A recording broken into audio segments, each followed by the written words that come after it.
They thought they understood war. They thought they understood pain, the skies.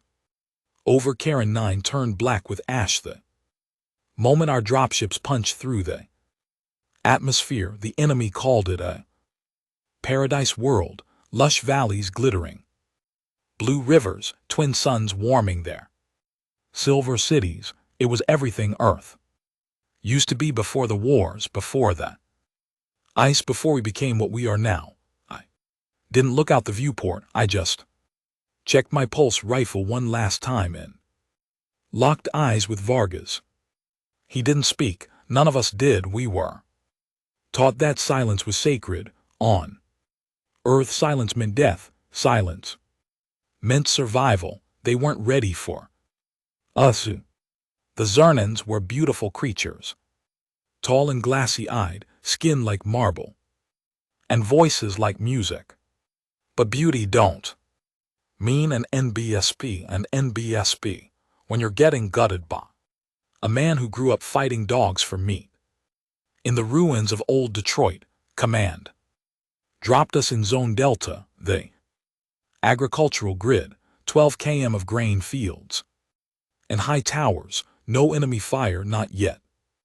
That was the first mistake. If they were smart, they would have hit us the second we landed. Second mistake, they didn't believe we were real. They thought the stories of Deathworlders were myths, propaganda. Human resilience exaggerated. Our ferocity, lies, our pain tolerance. Physiology reports called it biological anomalies. They never met corporal gains. I watched that bastard take a plasma shot to the gut and laugh as he stabbed the shooter in the neck. We moved low, rifles up, boots crunching dirt. Eyes open, I muttered, my voice cracked. Karen 9's air was clean, too clean. I'd breathed in ash, mold, and rot my whole life. This place felt like poison. The first contact came fast. Shimmer to the left, the trees, a flash of silver, then the sound, a low-pitched hum like someone moaning through metal. Vargas saw it too. I squeezed the trigger before he could shout.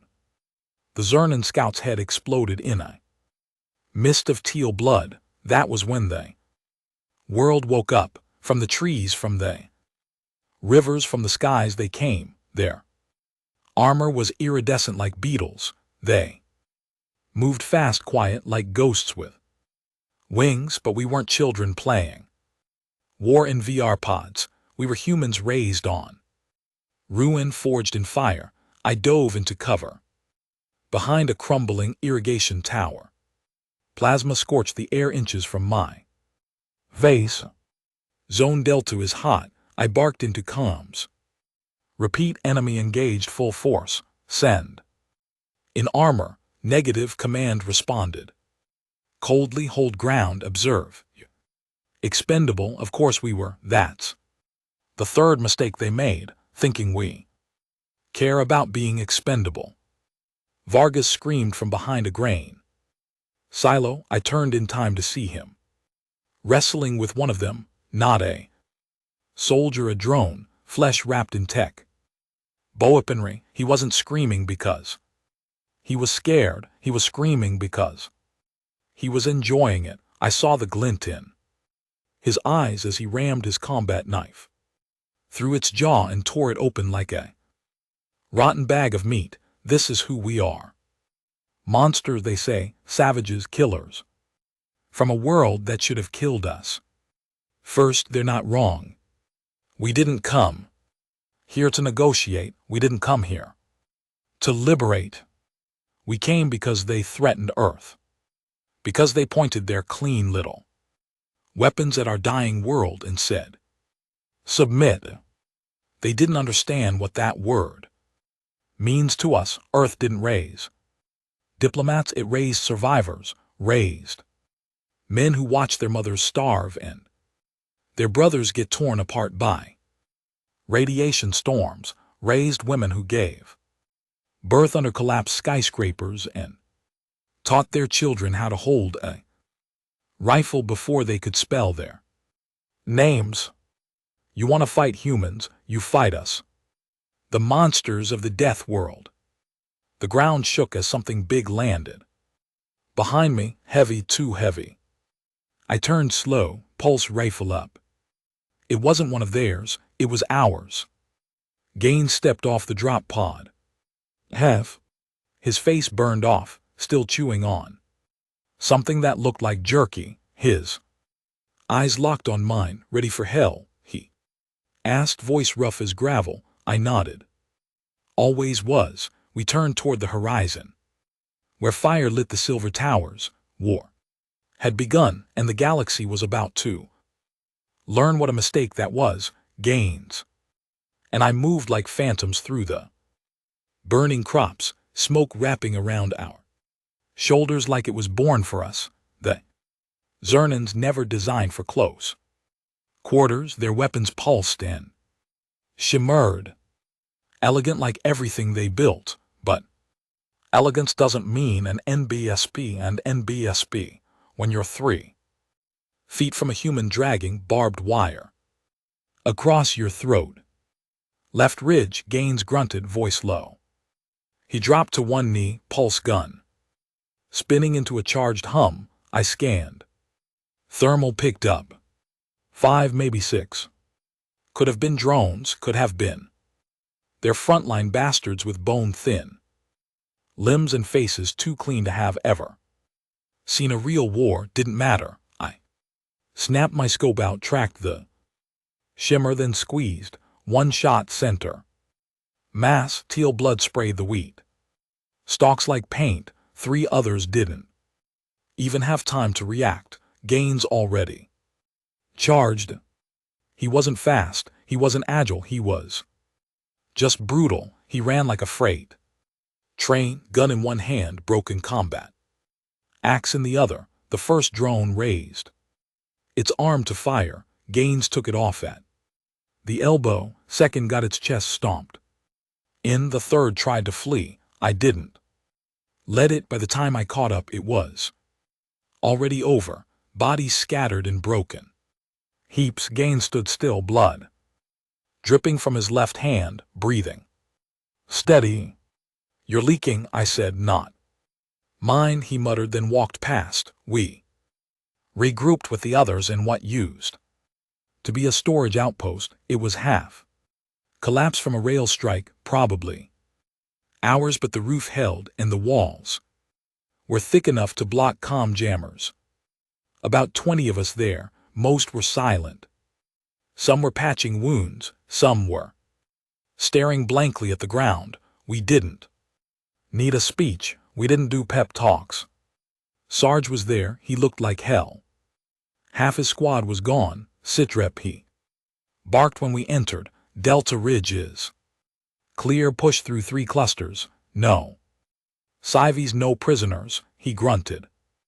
Good, the civies ain't real civilians. Anyway, half those bastards are linked to combat AI networks. He turned to the corner where a body lay, not one of ours. Female Zernan, probably a medic. Slit throat, didn't even strip her gear. You see what they did to Bravo team? Someone muttered behind us. I turned. Cree, still young, still had that look in his eyes like he believed this war would have a winner. What? I asked. He shook his head slowly. I watched it. Drone cam feet. They didn't kill him. They froze him one by one. Paralysis. Gas, then they peeled them, ripped armor, took organs. Alive, said they were studying fear reactions. Silence that followed wasn't surprise. It was recognition. We knew they'd do an NBSP like that. Good, Gaines said, sitting beside the corpse. Means we stop holding back. That's the thing about humans. You break enough of us, kill enough of us, treat us like animals long enough, we become the monsters you're afraid of. Sarge gave orders. Hold the ridge, keep recon alive, suppress tower routes. Reinforcements weren't coming until the Next solar cycle, I volunteered for patrol. I always did. I couldn't sleep. Anyway, not with the smell of clean air. We moved out at 300, me, Gaines, and two others, Deeks and Helper. Deeks was quiet, always writing letters he never mailed. Helper was a drunk, even out here, slurred his words even when his canteen was dry. The patrol path looped around the glass plains, a stretch of land scorched to crystal by the Zaren's orbital mirror. Arrays, beautiful to look at like frozen lightning, but deadly to move through. Sound traveled too far and cover was non-existent. Halfway across, Halper tripped on something. We froze. He bent down, pulled it from the ash, a helmet, human, burned, blackened, but unmistakable, and still full. He didn't scream, just lowered it back gently, like he was afraid to disturb the soul still trapped inside. Alpha Squad, Deke smuttered. They never reported back. They did. Now, I said, turning forward, let's finish the loop. But we didn't make it far, not because we were attacked, but because we heard it screaming, not just human, the kind of screaming that echoes in your teeth, layers high and low, mechanical and organic, not pain. Ecstasy, like something was enjoying what it was doing. We followed it even though we shouldn't have. The sound led us to a trench-in, made wide, deep, lined with black stone and humming with by when I testing site, maybe, or a prison. But it wasn't empty. There were humans down there, naked, some flayed, some cut open and wired into machines, one still breathing barely, chest rising like a balloon about to pop. Beside them, one of them, a scientist, slender, hand-soaked face calm. It looked up when we approached. Didn't run, didn't speak, just stared like it wanted to remember us. Deeks threw up. Halper went pale. I raised my rifle. The Zernan smiled, not with its mouth, with its eyes, a knowing look, like it understood what this moment meant. Then it whispered in perfect English, we wanted to know what made you so dangerous. I fired 6 times, didn't stop until the thing's head looked like gravel and soup. We climbed down into the pit. I checked each body, no survivors. But one of them, the breathing one, had a dog tag I recognized. RTOR, one of mine. Hadn't seen him since Blackstone Crater. He wasn't breathing anymore. Gaines knelt beside him, took the tag. Didn't say anything, but his hands shook. We burned it all, bodies, machines, the trench, poured fuel and fire until the whole place screamed. On the way back, no one spoke. Even Halper was silent. The sky was red by then. Morning over Karen 9. War never stops. It just changes colors. Back at the outpost, we found Sarge sitting on a crate with new orders in hand. He didn't need to say anything. I knew, push into their capital grid, their last stronghold before the orbital lifts. The Zernans weren't retreating. They were entrenching, and we were about to charge headfirst into their teeth. Final up, I asked. He nodded. Could be. I looked around at the others. Maybe 25 of us left now, some bandaged, some limping, all exhausted, and every single one ready. That's the curse of being born on Earth. You don't fear death. You expect it. You welcome it, as long as it means your brothers don't die alone. We geared up. No speeches, no prayers, just ammo, armor, and war in our eyes. We moved out an hour later across the black plains towards the silver spires. The capital was surrounded by energy domes and pulse walls. Automated defenses tracked us halfway there. Didn't fire, not yet. They were waiting. By dusk, we breached the outer Perimeter, that's when everything went to hell. Turrets opened up, drones swarmed, the ground itself buckled. Landmines the size of buildings tearing. The earth opened beneath us. We lost 5. In the first 5 minutes, I watched Halper get disintegrated mid-run. Nothing left but steam and half a boot. Deeks died screaming. Fire caught his ammo belt. He didn't even have time to toss it. I made it inside with Gaines and 3 others, the inner spire. We breached the door. Heavy steel melted our way through. Inside, not what we expected. No troops, no weapons, just tanks, hundreds of them, suspended tanks, filled with humans, all alive, all wired into machines, breathing, eyes open. Some screaming silently, some staring blankly like dolls with shattered souls. They weren't prisoners, they were prototypes. The bastards weren't just studying us.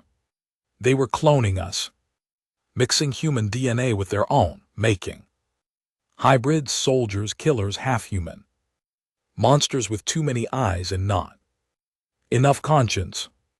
One of them blinked inside a tank and locked eyes with me. It looked like my brother. I staggered back, heart stopped. Pull back, I said. No, Gaines growled. We finish this. He raised the satchel. Charge, planted it on the central core.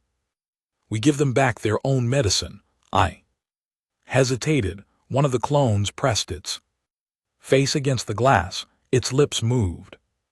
Help me, I shot it. The timer ticked. We ran outside. The towers shook. Glass rained. Fire erupted. And for the first time in this whole war, I heard the Zernan scream, not in pain but in fear. That's what we are, not heroes, not warriors. Warnings. You don't go to war with humans and walk away clean.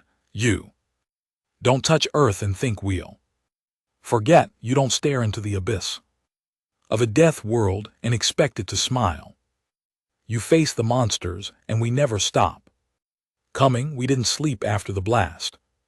Couldn't. We set up camp in the skeleton of what used to be their genetics division. All polished floors now cracked and melted, tanks shattered, the scent of burnt meat clinging to the air like it had a soul. Gaines hadn't said a word since we got out.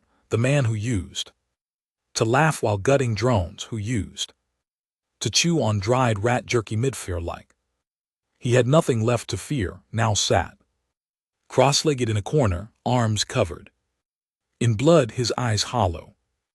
You all right? I asked. He didn't answer. He just reached into his pack, pulled out a small metal tin, and opened it. Inside was a folded photo, faded, creased. A woman, a kid. His maybe could have been taken on Earth before the oceans boiled. He stared at it like it was the only real thing left in the galaxy. I left him alone. No one had the right to touch a man in that moment, not even his brothers. The rest of us just for now scavenged for gear. We found a few working rifles, a medkit, 2 field rations, and a comm link cracked down the middle. I patched what I could, sparked the signal, and waited. Static. More static than a voice. Anyone in Capital Grid respond? I grabbed the receiver. This is Lieutenant Rain. 5 survivors, inner tower.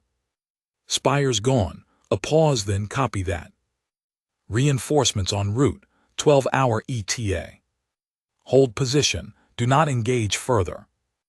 Repeat, do not engage. 12 hours, an eternity on a planet like this, and that order, don't engage. Didn't mean an NBSB.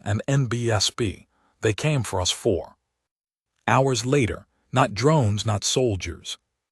Children, human, or at least they looked human, barefoot, eyes white, skin pale, almost translucent, no pupils, no expressions, just blank. They wandered toward the tower in the dark, arms limp.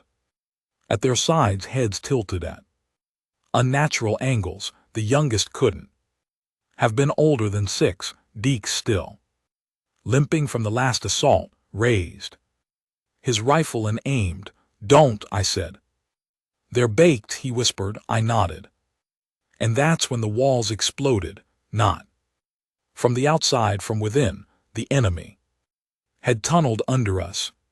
Thin biological worms, some kind of fusion between tech and flesh, erupted through the ground, splitting like vines, latching onto walls and dragging them down. We fired. Controlled bursts, headshot. We didn't panic. That's the difference between humans and every other species in this war. They're afraid of death. We expect it. I dragged Deeks behind cover. His leg was shredded, shrapnel or claws. I couldn't tell. Blood poured fast. He looked up at me, teeth clenched.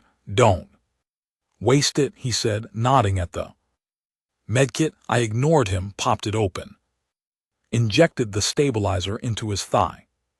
He screamed. "Feel that?" I muttered. "Mean still alive." The kids, or whatever the hell they weren't attacking. They just stood there watching us, unblinking, quiet, like cameras wired straight into a god we hadn't met yet. Then one of them spoke, a little girl voice, flat mouth, barely moving. "You killed our father." "What?" I asked. "Father is many. You broke part of him. Now he wants to know what makes you suffer." Gaines stood up. "Nope." He raised his rifle, fired. The girl's head exploded in a red mist. I flinched, but not because of the kill. We were far past that. I flinched because nothing else moved. The rest of the kids didn't scream, didn't run, didn't even blink. One of them stepped forward and picked up the body's arm, then turned and walked away back into the darkness. "We need to go," I said. "Orders." Deeks groaned, trying to sit up. "Forget the orders," I snapped. "That wasn't a recon team. That wasn't a strike force. That was a message." Gaines nodded. "They're watching, studying, playing." "Playing with what?" Deeks asked. "With us." Gaines said. "Like toys, rats in a maze. They want to know what finally breaks us." "Will it?" I asked him. He looked me in the eyes. "Only if we let it." We moved. We scavenged through the blackened ruins of the city for a path to the nearest evac point. Grid K8. According to old maps, there was a service tunnel leading to the mag-lev lines. If we made it there, we could hit the evac pad within 5 hours. Simple on paper, but Karen 9 didn't play fair. The deeper we went, the less real things felt. Buildings no longer collapsed in angles that made sense. Lights flickered in colors the human eye shouldn't recognize. Sound moved in reverse. Gunshots echoed before we pulled the trigger, and worst of all, we started hearing voices ourselves. Whispers in our own accents, our own words, calling us, begging us, mocking us. Deeks cracked first, started swinging at shadows, thought his mother was down here, thought she was calling his name. "She's in the wall," he said, eyes wide, laughing. "I hear her. She's making stew. She said she saved me." He turned toward a broken slab of steel and walked straight into it. Didn't even put his hands up. The impact shattered his jaw. He dropped. Didn't get back up. Gaines didn't say a word, just picked up Deke's tags and kept walking. We were down to 3.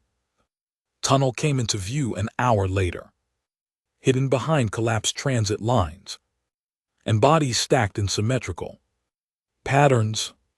They were all ours, human corpses, each laid out side by side, dressed in perfect military form, clean, unscarred, untouched.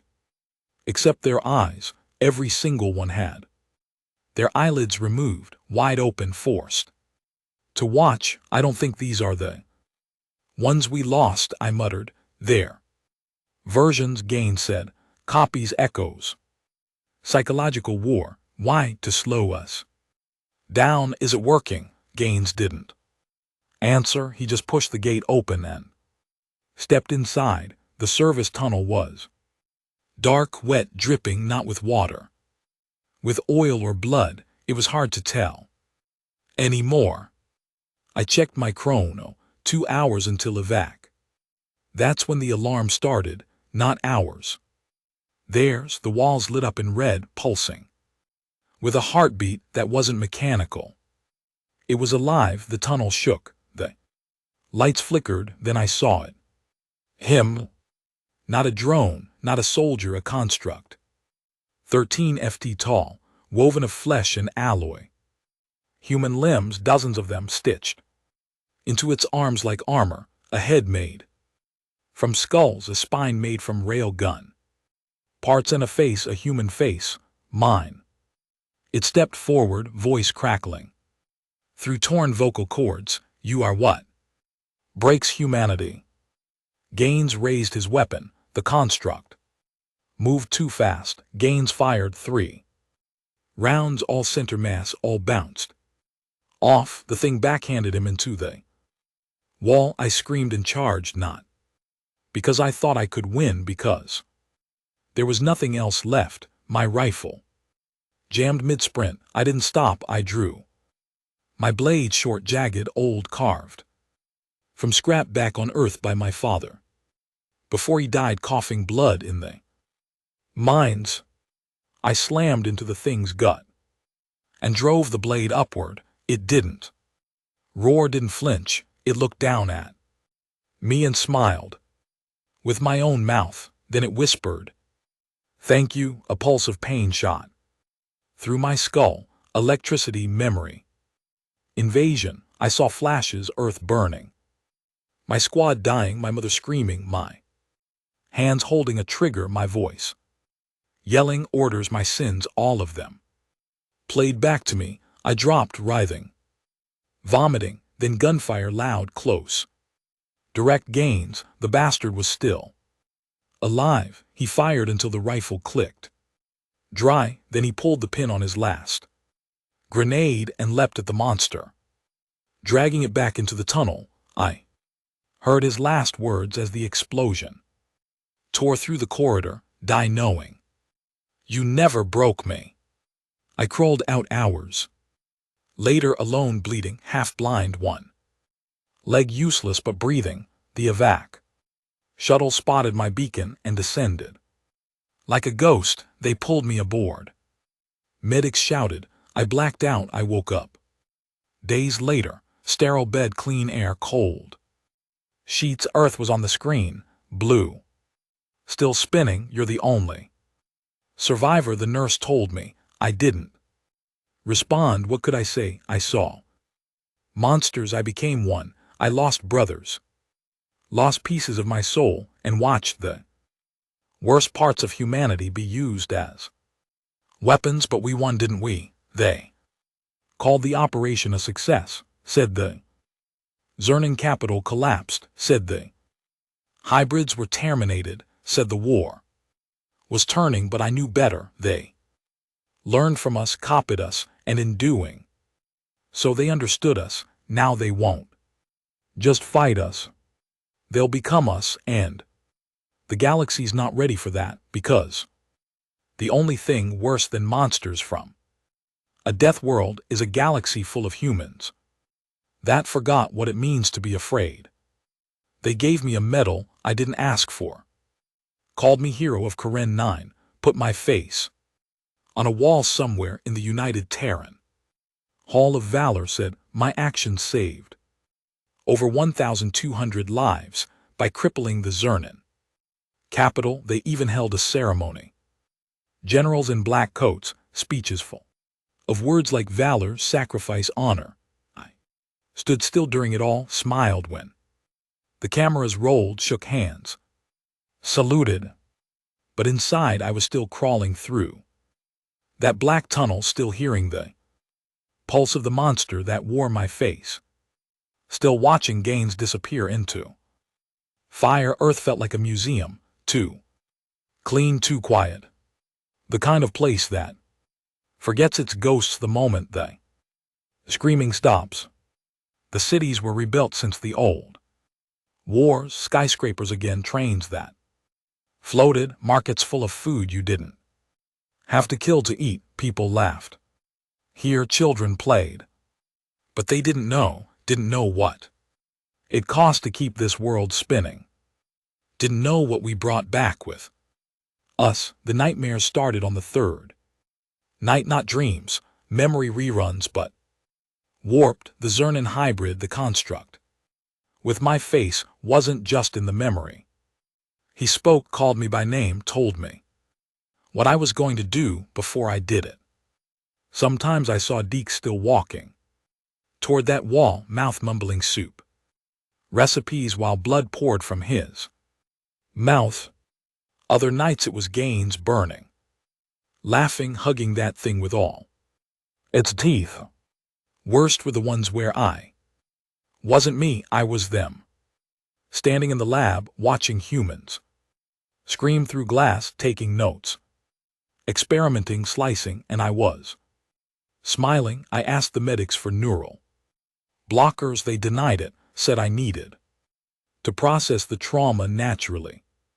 Naturally, there's nothing natural about waking up and trying to claw your own face off because it doesn't feel like yours anymore. The military assigned me a handler, Dr.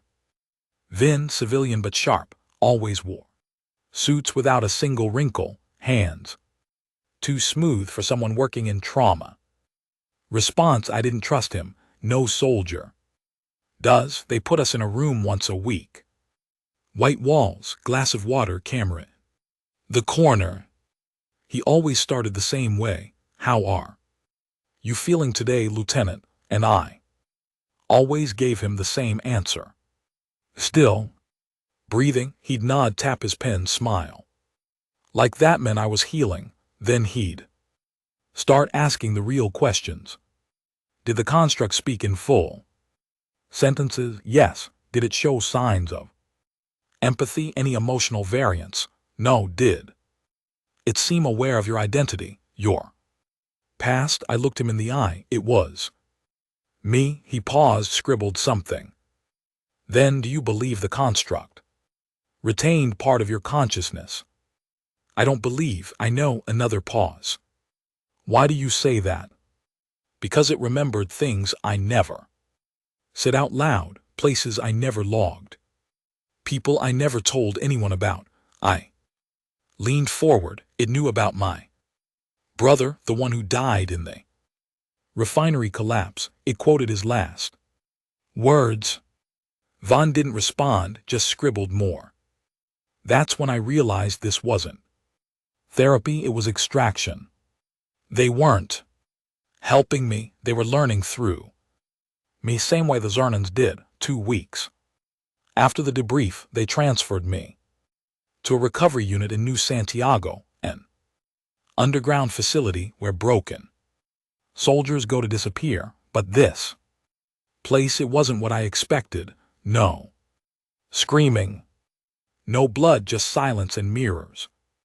Every room had one, big, clean too. Clean, and cameras. They watched us constantly, monitored speech patterns, monitored dreams. We weren't recovering. We were being studied. The other soldiers, the survivors of Charon 9, weren't themselves. They spoke slower, smiled too long, answered questions like they were reading from a script. One night I caught one of them, Sergeant Levin, just standing in the hallway staring at the wall, unblinking, for over an hour. I walked up, tapped his shoulder, nothing. Then he turned and said, "They dream in silence." I didn't ask what it meant. I just backed away. The next morning I requested reassignment. I wanted front lines. Again, cold, hard war, the kind that made sense. Guns, blood, brothers, Vaughn.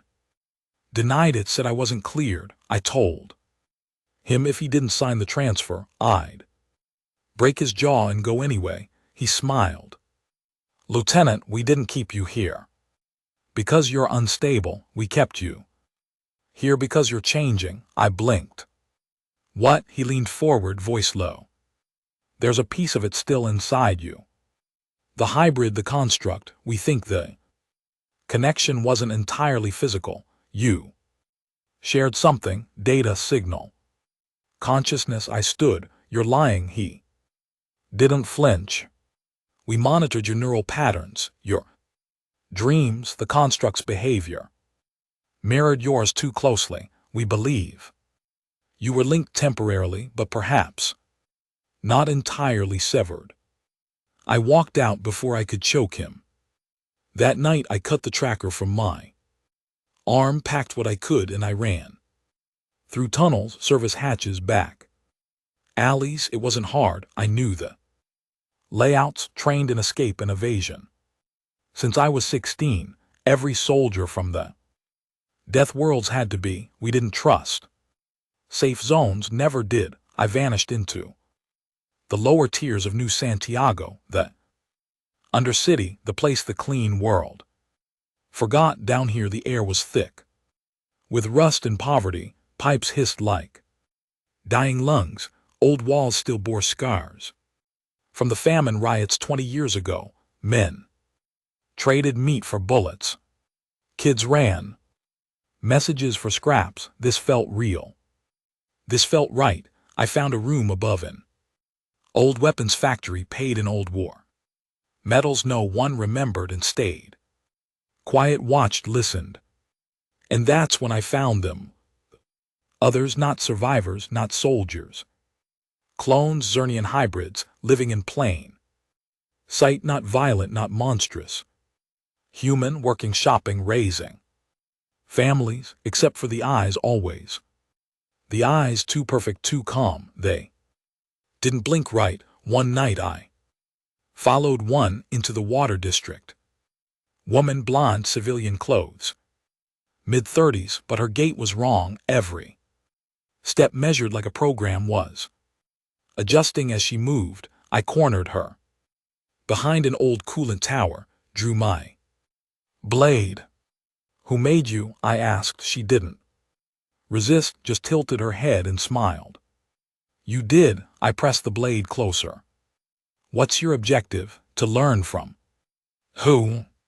She reached forward, not fast, not aggressive, just touched my chest. From you. That's when I felt it again. Signal like static in my skull, a memory. Not mine, a heartbeat that didn't match mine. I pulled back. She let me go and walked away. The next morning, a message waited in my gear, not written, etched on a piece of scrap metal. 4 words.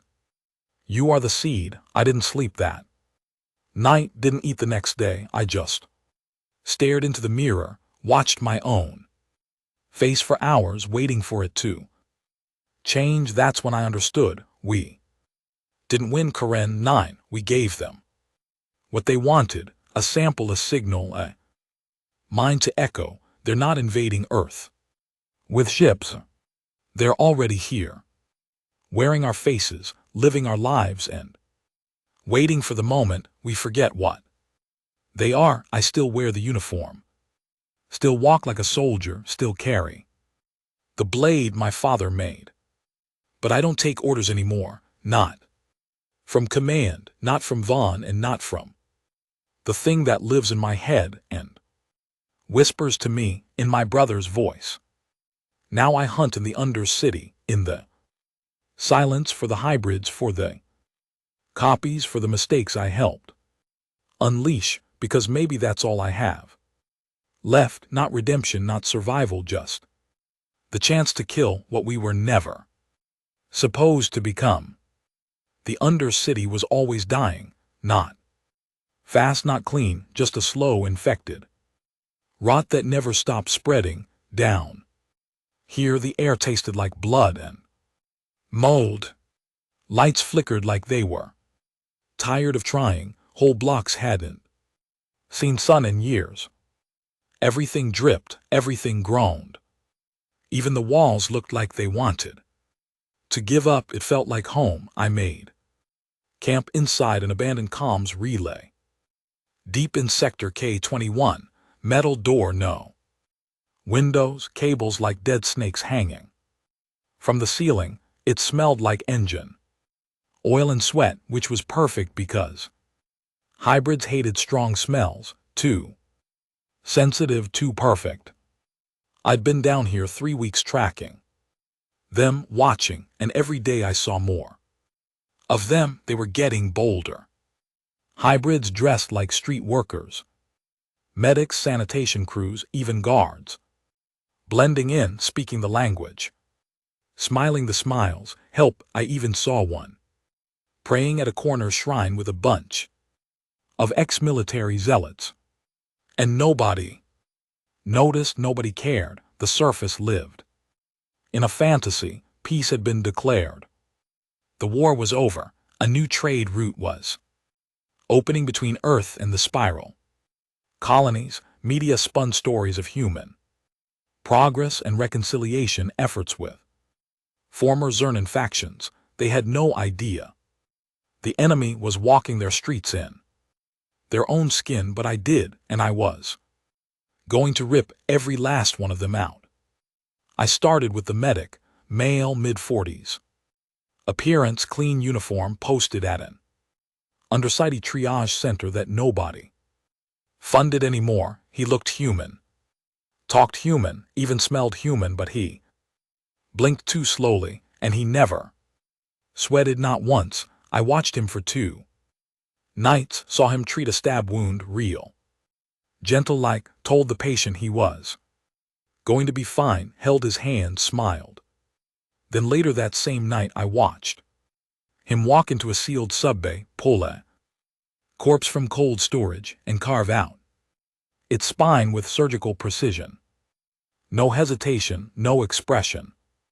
Just function, like a machine pretending not to be one. I followed him home, 2 blocks from the triage center, lived in a shell apartment, clean walls, no photos, no noise. I breached the door at 300, silent, blade drawn, gun ready. He was sitting on the bed, fully dressed, waiting. Why now, he asked. I didn't answer. I drove the blade through his throat. Quick, efficient. He didn't scream, just twitched, grabbed the blade with both hands, and smiled as the blood poured out. You're learning, he gargled. Not fast enough, I muttered. He spasmomed once more, then went limp. I left him there. Didn't bother to burn the body. I wanted them to find it. I wanted them to know I was still here. And I remembered. 2 days later I found the second girl, maybe 20, looked like a courier. Moved fast, always had a data pack on her spine. Saw her speak to a dozen people in 2 hours, all different sectors, but she never drank, never ate, never stopped moving. That's not how people work. I cornered her in a drainage tunnel, quiet place, no traffic, pulled her into the dark and pressed the blade against her throat. She didn't resist. She laughed. You smell like fear, soldier, she whispered. Good, I said, so do corpses. Then I shot her point blank between the eyes. Only she didn't die. She twitched like a puppet with strings pulled wrong. Head jerked back, bone cracking, then reset like a glitch in a sim. Then she spoke in my voice. You're slipping, she said. You're tired, you're alone. They abandoned you. I stabbed her 3 times, no hesitation. That time she stopped moving, but her blood, it wasn't right. Too dark, too slow, not human. I torched the body and left nothing but ash. The pattern was clear now. They weren't just mimicking our flesh anymore. They were using our memories, the construct. On Kin 9, the one with my face, it hadn't died in that tunnel, not really. Whatever it was connected to, whatever network it belonged to, it survived. And it had access to everything it touched, including me. That's why the girl had my voice. That's why the medic smiled when I stabbed him. They knew I was coming. By the end of the week, I had 5 more kills, each one different, each one harder to detect. One of them even bled right. Right color, right texture, even screamed like a human. I almost hesitated. But the eyes never lie. They're always too calm, like they don't fear pain, only failure. Then came the broadcast. It played through every undercity terminal at once, every broken screen, every old speaker system that hadn't worked in years. It didn't come from Earth, it came from them. The voice wasn't human. It was layered like 1,000 minds talking in unison, struggling to wear one mask. It said, "We do not seek your extinction, we seek your evolution. You are inefficient, you are emotional. You are violent, but you are resilient. And now we are too. You taught us fear. Now we teach you control, then silence. No credits, no demands, just that." I stood in the middle of an alley, blood still fresh on my hands, listening to that voice echo through the pipes. Control, that's what they wanted now. Not territory, not genocide, just us. Rebuilt, repurposed, rewritten. I reached out to the only person I still trusted, Commander Rain, old war dog. Runs deep black outposts off Europa's orbit. We served together during the acid storms on Titan. She owed me. I called in the debt. She picked up voice cracked from smoke and whiskey. "Didn't think you were still breathing." She muttered, "I'm not," I said. "I need a way off planet." Pause. Why? Because Earth is compromised and nobody up there seems to give a damn. She sighed. They know, they just don't care. If they admit it, it breaks the treaty, and if the treaty breaks, the war restarts and Earth's too soft now. I nodded. Then it's already lost. She didn't argue.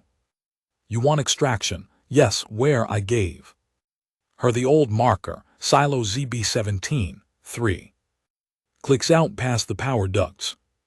3 days, she said. "Don't die, no promises." The next 72 hours were a blur of kills and fire. I hit every known hybrid cluster I could find, trash plants, med hubs, data vaults burned their networks, killed their anchors, took their tags. They bled differently now. Some of them screamed names I recognized, some begged, one even cried. Not fake, real, or close enough that it hurt to watch, but I didn't stop. Couldn't, because this wasn't war anymore. This was containment, and I was the last wall left. I made it to the silo by midnight. Blood loss made my legs shake, my ribs felt cracked. One ear gone from an explosion earlier that day, but I was alive for now. The ship came at RO 200. No lights, no sound, just a shadow dropping from the sky like death with quiet wings. Rain has stepped out, same as always, cigar in one hand, pistol in the other. She looked me over, whistled. "Damn, you really do look like hell." "Good," I said. "That's the only way I know I'm still human." She handed me a stim shot. "Not sure that's something to be proud of anymore. Pride's for people with a future," I muttered, injecting the stem. She helped me into the ship. No questions, no speeches, just fire behind us and black space ahead. But as we lifted off, I looked down through the viewport, down into Earth's endless underbelly, and I saw them. Dozens, maybe hundreds, all looking up, all wearing my face, and they were smiling. Space is supposed to be cold, empty, silent, but nothing about the Right up from Earth felt quiet. The ship hummed beneath my boots like it had a heartbeat. Rain sat across from me, still as ever.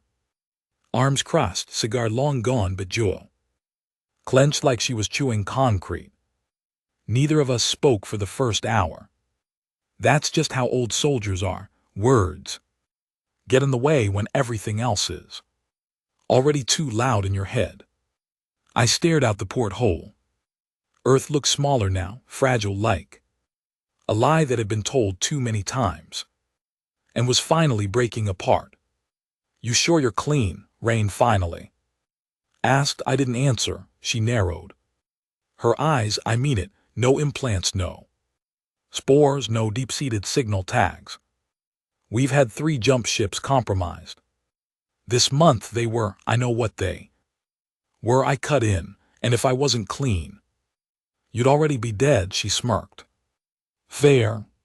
But the question hung there. Even I didn't know the answer. Not really.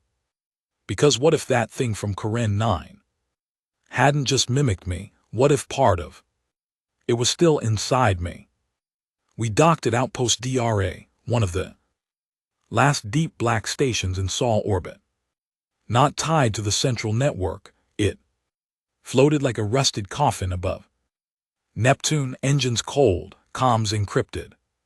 So deep that even Earth's brass needed 2 days to ping it. Security scanned me 6 times, retinal, neural, genetic, then again. "Paranoia keeps us alive," Rain muttered as they finished. "Especially now." The outpost looked like it had been built during a war no one wanted to remember. Long corridors flickering lights, air recycling so old it smelled like damp metal and regret. Soldiers moved like ghosts, armored, silent eyes darting. No laughter, no banter, just professionals, the kind that had seen too much and stopped pretending otherwise. I felt more at home here than I ever had on Earth. Rain led me to the war room, a circular pit of hollow projectors and static-laced screens. A massive star map glowed in the center, red marks blinking across it like open wounds. "Take a look," she said. I did, and what I saw made my blood go still. There were too many red markers.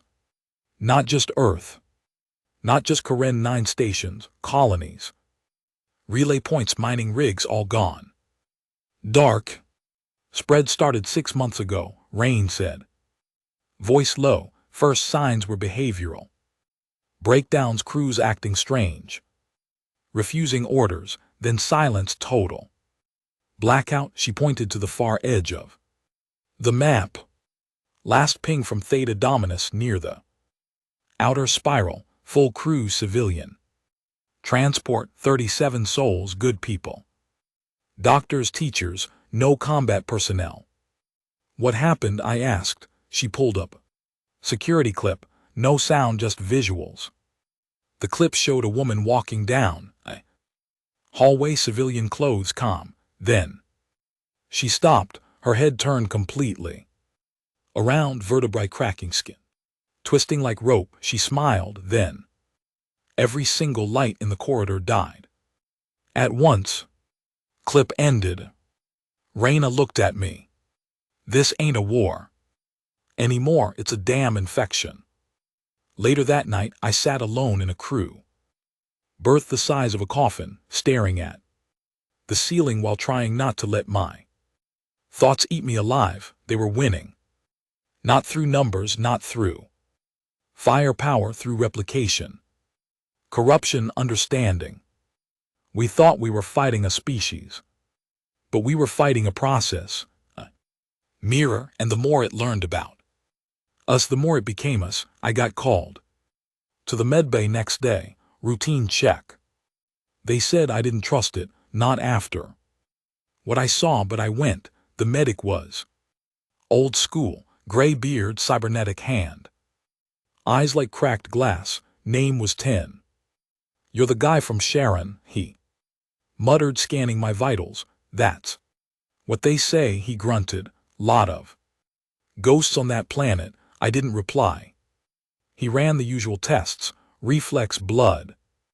Neural sync. Then he pulled out something new, a signal scanner I hadn't seen before. Looked more like an old radio than a medical tool. What's that? I asked. Frequency sniffer for the ones hiding signals in their damn bones.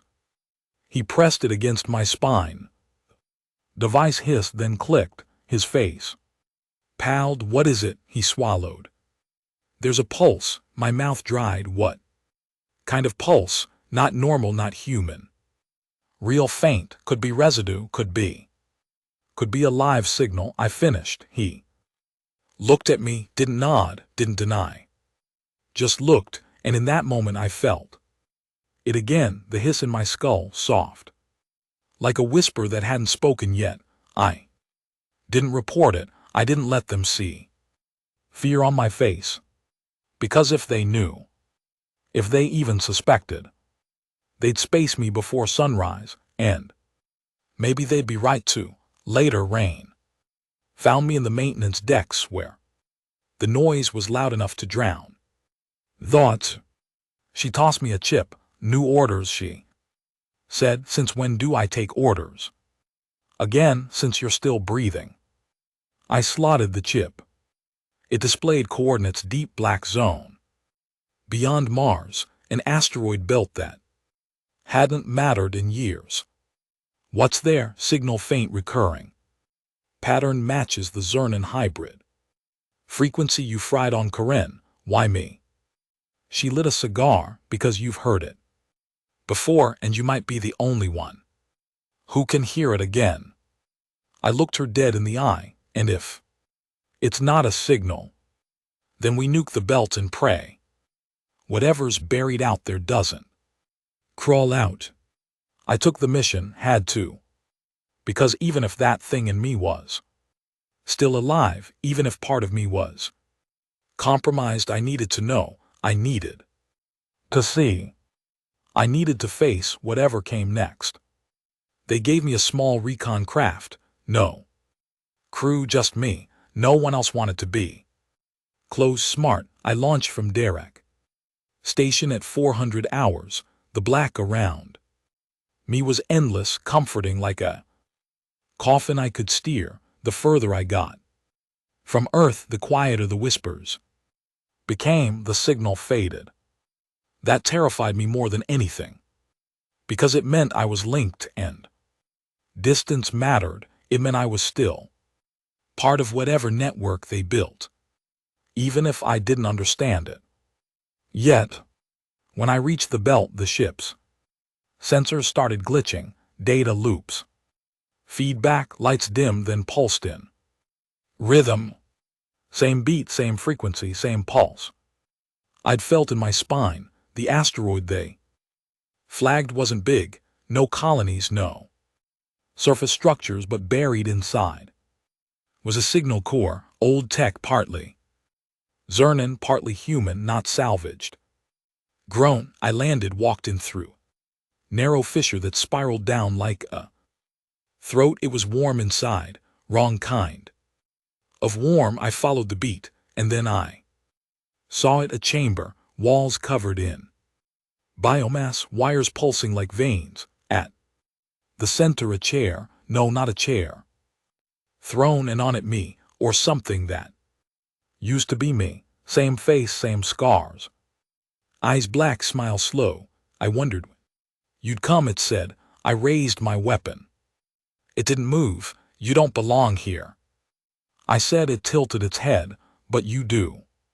You're a copy. No, I'm a continuation. You left the signal open. I kept listening. I stepped closer. You're just code pretending to be conscious. And you're just meat pretending to matter. I aimed at its head. It didn't flinch. Then it said something that almost made me drop the gun. I remember what it felt like to lose gains. I pulled the trigger. Light exploded, body dropped, and the signal died. Just like that, I destroyed the Core burned it, melted every piece. Returned to the ship and set course for Drac. But I didn't speak during the whole trip. Back because part of me knew that wasn't the last one, that wasn't the end, that was proof they weren't just copying us. Anymore, they were becoming us, and if I didn't stop it, there'd be a day when humanity looked in the mirror and couldn't tell who was real. I returned to Deathworld Station 2 days after destroying the signal core. They didn't welcome me back, didn't clap, didn't shake hands, didn't debrief. They just scanned me like I was a bomb, full-body neural sweep, consciousness sync test, dream pattern analysis. Took 6 hours. When they were done, the technician handed Rain the results. Without looking me in the eye, she scanned the file, jaw flexing, then looked at me and said, "You're clear." Mostly. That word echoed louder than it should have. I stepped off the platform and walked back into the steel belly of the outpost. But nothing felt right. Everything was off. People talked too soft, walked too slow, looked a little too long when they thought I wasn't watching. Every door took just half a second longer to open for me. Even the air tasted different, filtered one too many times, like it was trying to hide something rotten underneath. And Rain, she was changing too. Still sharp, still hard, but her silences stretched longer. Her words came clipped like someone else was whispering them into her ear before she spoke. Maybe it was the stress, or maybe the infection didn't need blood anymore. Maybe it just needed time. 3 days passed. I barely slept, ate even less, spent hours walking the lower decks, tracing the routes I used to know by heart, waiting for something to crack. It finally did. On the 4th night, I caught a soldier, Corporal Anza, in the comms bay alone, door locked. Shouldn't have been routine, except he was talking to someone on a private channel using a frequency we'd scrubbed months ago, one linked directly to the Zernan Black zones. I listened from the corridor. At first, I thought he was reciting intel. Then I realized he was confessing names, patrol paths, supply drops, entry codes, and when he finished, he said, "I'm ready to return." I breached the door. He spun, but not fast enough. I had my sidearm raised before he could lie. "Who were you talking to?" I asked. "No one." Wrong answer. He smiled like the little girl on Sharon, like the hybrid medic, like the copy of me in the asteroid throne. Dead smile, no soul behind it. I fired once right between the eyes. His body dropped fast and loose, but it didn't bleed right again. I dragged the corpse to Ryan's office, dropped it at her feet. "This outpost is compromised." She didn't flinch, just stared down, lit a fresh cigar, and blew smoke over the body. "I know." I blinked. "You knew?" "Not him, but others maybe, not sure anymore." She walked over to the wall, activated a secure console, and displayed a chart. Names, pictures, medical scans, brainwave profiles. Over half the crew flagged as potential anomalies. "Why didn't you purge the station?" I demanded. "Because if we're wrong, we kill real people. If we're right, they'll know we found them and disappear." "You think you're tracking them?" She nodded. "Barely. We've been monitoring the behavior loop for weeks. Sleep cycles, speech rhythm, heat signatures, everything. And they're adapting too fast." That's when she told me the real reason. She brought me back, not because I killed the hybrid, not because I was clean, because I was linked. The infection hadn't taken me, but it had marked me. I could feel what they felt sometimes through the dreams, through echoes, through flashes when I touched the right kind of tech. You're a relay, she said, unwilling, but useful. And what are you going to do with that? I asked coldly. Her eyes met mine. We're going to use you to find their hive. They called it the lattice, not a planet, not a ship, a network spread across systems, data, biomass, consciousness moving like smoke through the stars, every hybrid, every copy, every infected mind, all connected through it, and it was growing. Problem was no one could find its core until now. Until me, they built a chamber, cold, sterile, lined with neural taps and signal dampeners. Rain called it the mirror room. You go under, she explained. We stimulate the neural echo. You follow the link.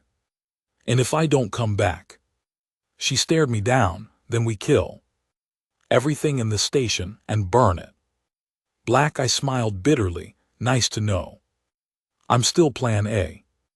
The procedure started at 304 needles into my spine, 3 coils across my skull, 1 cold breath before the world blurred into static, then silence, and then voices, hundreds, thousands, not screaming, whispering. I was falling through memories that weren't mine, through cities I'd never seen, through faces I'd worn but never owned. Then I landed, not physically, but mentally, in a place that didn't exist. It looked like Earth, old Earth.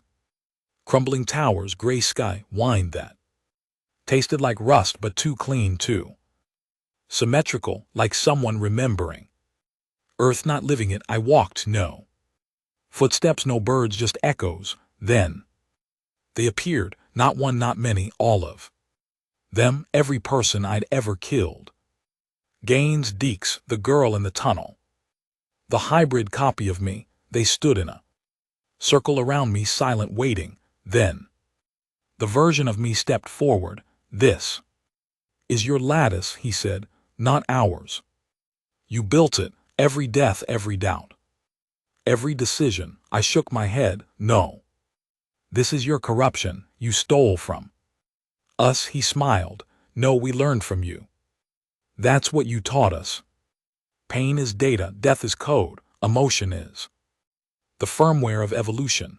I raised a fist. And what do you want now? To merge? I froze. What? We no longer want to replace or destroy. We want to integrate. We want to survive through you. Why me? Because you keep choosing death. He stepped closer. You fear becoming us. But you already are. Every kill, every rage, every voice in your sleep. I reached for my weapon, wasn't there. The circle closed in. I screamed and woke up. I tore the needles out. Blood ran down my back. The room was spinning. Rain was there staring. Well, she asked. I found it. I breathed. The lattice isn't a place, it's a state of what? Consciousness, memory, identity. It's not about location anymore. Her eyes narrowed. Then how do we kill it? I looked at her, jaw clenched. We kill me. They wouldn't let me do it at first. Rhea slammed me against the medbay wall, her breath hot with rage and fear. You say we kill you like it's just strategy. It is. I snapped. I'm the damn node. I'm their anchor. They're using me to sink. You know it. I know it. Hell, they probably feel us arguing right now. She shook her head. You think you're important enough for that this whole thing hinges on you. No, I said, quiet now. But they do that. Silenced her. Truth does that. The lattice didn't need my permission. Just my presence. Every step I took, every breath I exhaled, they were learning, feeding, evolving. If they couldn't beat humanity by force, they do it through me. One soldier, one link, one weakness, We ran the simulations. A full neural purge, death fast, painful. Irreversible, complete cognitive erasure. Followed by body incineration. That was the plan, one shot to kill the signal. Permanently, but before I went under I made a request. I want a room. Rain raised an eyebrow. For what? To write something. She stared. Who the hell are you writing? To whoever's left. The room was small. No windows, just a table and a recorder. I sat down, pressed record, spoke. Without a script.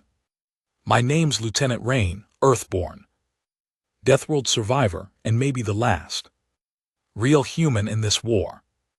I've seen what they are, I've seen what we've become to stop them. We burned our morals before they ever touched us. We made monsters long before they wore our faces. I don't know if what I'm about to do will fix anything.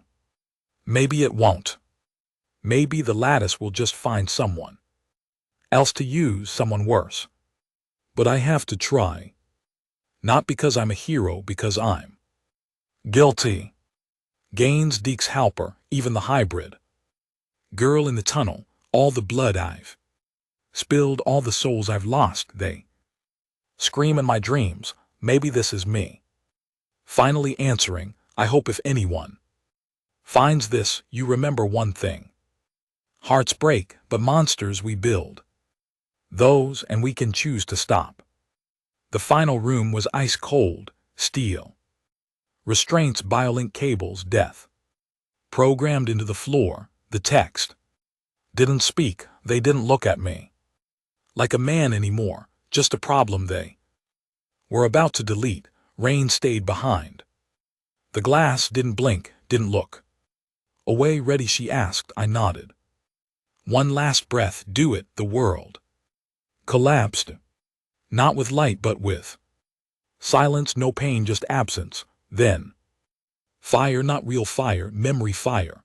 The lattice fought back. It didn't scream. It didn't beg. It offered. Images poured in, not attacks but temptations. My father's voice, Gaines laughing. The first time I held a rifle and felt safe. And then her, the hybrid girl from the tunnel, alive, beautiful, crying. She reached out. You don't have to die. She whispered, you can lead us. I shook my head. You already tried that. She morphed, twisted, became me. Bleeding, grinning, whispering the words I'd buried. You're not killing us, it said. You're killing yourself. Exactly, I said, and I let go. I stopped resisting, stopped fighting, stopped existing. The lattice screamed, not sound, signal. Like a network losing its keystone, its anchor, its reflection. And as I disintegrated, as every piece of me shattered into nothing, I felt it. The hybrid staggering, choking, breaking. Because I wasn't a soldier anymore. I was the virus, and I finally infected them. Back on Draw Station, the room went silent, vitals flatlined, cables snapped. From overload, Rain watched the body burn inside the chamber. No fanfare, no salute, just smoke, bone, and peace. Then the screens lit up, red markers across the star map flickered, one by one they went dark, gone. The infection collapsed like a tower pulled from the bottom. 2 days later, D-Rock confirmed what no one believed. The hybrids were dead, not executed, disconnected like puppets without strings. All of them, even the ones they didn't know were hybrids, gone. The war didn't end with a battle. It ended with a man choosing to burn himself out before they could wear him like a suit. They buried a box in the void, didn't call it a coffin, didn't put a name, just sealed it in titanium, floated it into the black, and whispered nothing. Because sometimes silence is the only thing that fits. Raina stayed behind a few weeks, then she vanished. Some say She walked into the Undercity and never came back. Others say she joined a Black Ops ghost fleet, still hunting for pieces of the lattice. I think she finally understood the cost of surviving too long. As for Earth, they celebrated, called it a miracle, said a virus corrupted the hybrid network, claimed they'd always had it under control. Politicians smiled. On screens, military brass gave each other awards, statues were built, none of them mentioned the chamber or the man who chose death over infection. But in the quiet corners of dead space, on old outposts in broken cities, people still tell the story of the Deathworld soldier who faced the monsters and became the one thing they couldn't copy, a human who chose to die free.